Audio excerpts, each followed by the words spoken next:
Begini ikhwah, orang-orang jahiliyah, terutama di kota Makkah itu, ya, ada beberapa kelompok aliran, tanda petik aliran kita katakan. Ya. Yang pertama adalah orang-orang yang dikenal dengan jahiliyah, yang itu mainstreamnya masyarakat Arab waktu itu. Mereka melanggengkan tradisi Ibrahimiyah, tradisi Nabi Ibrahim, tapi mereka melakukan bid'ah kepada syariat yang dibawa oleh Nabi Ibrahim, Nabi Ismail. Contoh kasus misalnya,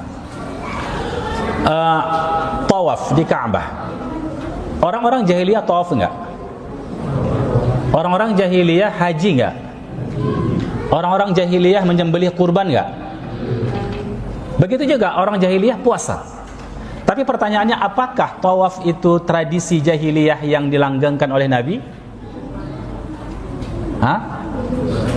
Apakah haji yang dilakukan oleh orang jahiliyah itu ada kemudian dilanjutkan oleh Nabi mengikuti tradisi jahiliyah?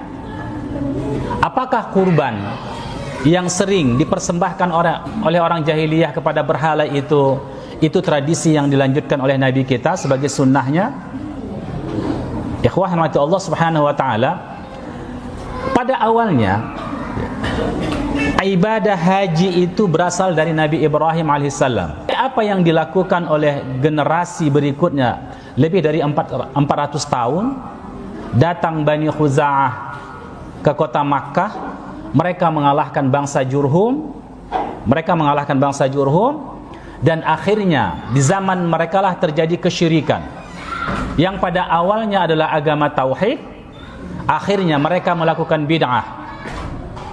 Bani Khuza'ah melakukan bid'ah terhadap ibadah yang bersifat tauhidi yang dibawa oleh Nabi Ibrahim dan dilanjutkan Nabi Ismail alaihissalam. Termasuk nanti kalau kita lihat misalnya di dalam tawaf, bagaimana tawafnya orang jahiliyah? Bagaimana tawaf mereka? Telanjang tawaf mereka. Kenapa telanjang? Kenapa? Karena mereka mempersepsikan semua pakaian-pakaian orang-orang yang datang ke kota Makkah itu dianggap tidak suci, najis.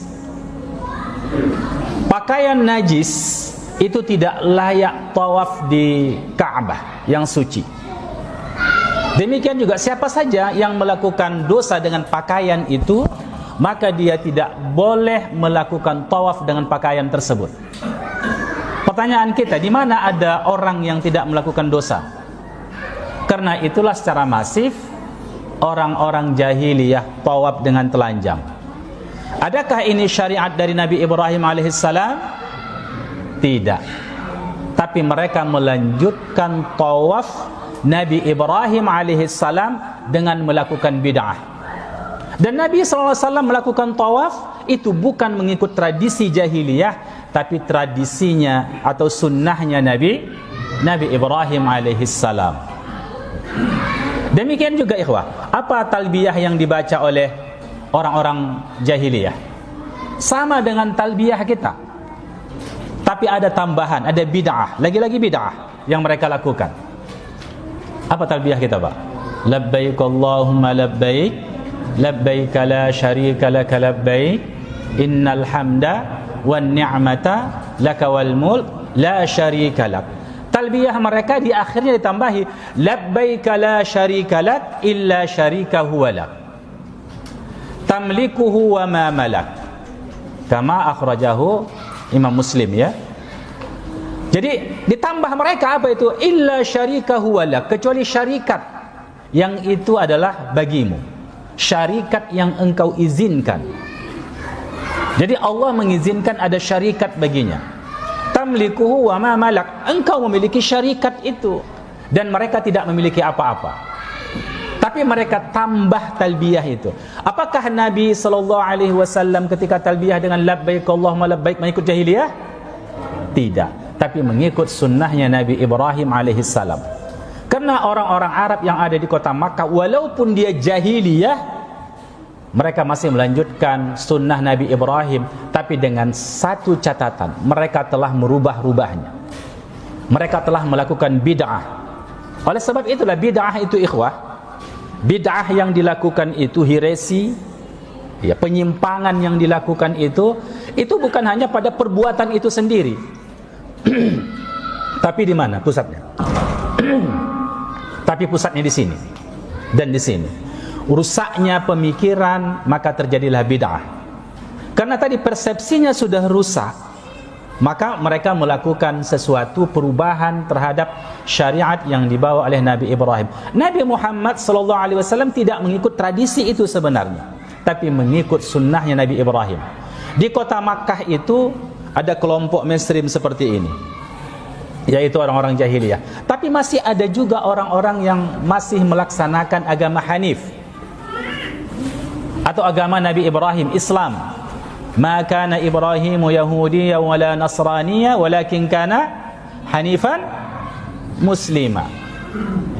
Ibrahim itu tidaklah dia seorang Yahudi, tidak seorang Nasrani, tetapi dia seorang yang beragama lurus dan Muslim, mempasrahkan dirinya kepada Allah Subhanahu wa taala, mengembalikan di situ. Maka ada orang-orang yang masih melanjutkan agama Nabi Ibrahim di kota Makkah, sebagaimana dikatakan oleh Al-Mubarakfuri. Masih ada. Oleh sebab itulah kenapa Abu Talib, Abdul Muttalib, ya, itu dihukumkan kafir dan mereka masuk ke dalam neraka, karena mereka mengetahui adanya syariat yang dibawa oleh Nabi Ibrahim dan masih adanya orang mengamalkan ajaran yang lurus itu.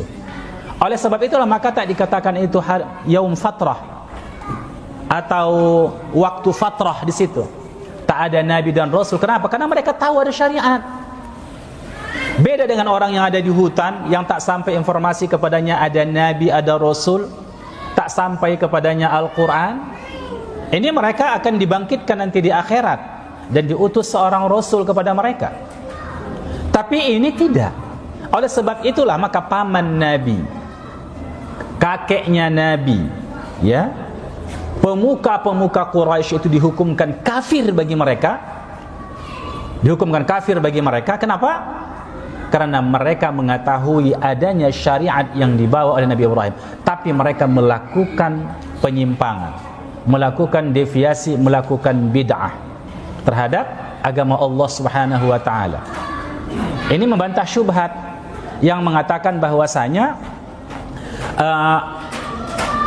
kakek-kakek Nabi, ya, itu tak dihukumkan non muslim. Kenapa? Karena mereka belum ada nabi dan rasul di situ.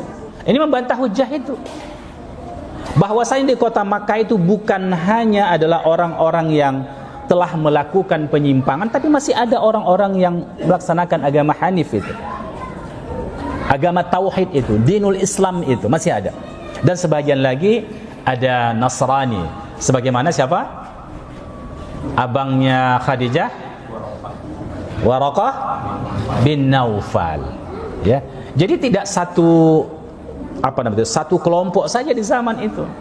Dan Nabi SAW mempuasakan pada hari Ashura itu, kemudian disyariatkan bagi umat Islam bukan mengikuti tradisi jahiliyah, tapi tradisinya atau sunnahnya Nabi Ibrahim alaihissalam. Karena itulah Imam Al-Qurtubi mengatakan, ya, bahwasanya ini adalah sunnahnya nabi-nabi sebelumnya, yaitu Nabi Ibrahim. Kenapa? Karena pada waktu 10 Ashura itu Ka'bah itu diapain? Dikasih kelambu, kiswah, dikasih kelambu. Dan memang itu disyariatkan untuk berpuasa di situ. Dan nabi-nabi yang berikutnya juga, termasuk Nabi Musa alaihissalam, ya. Dan beliau puasa pada hari Ashura itu. Kenapa? Karena dibebaskan dia dan Bani Israel dari cengkraman kezaliman Fir'aun. Baik, satu hadis pertama.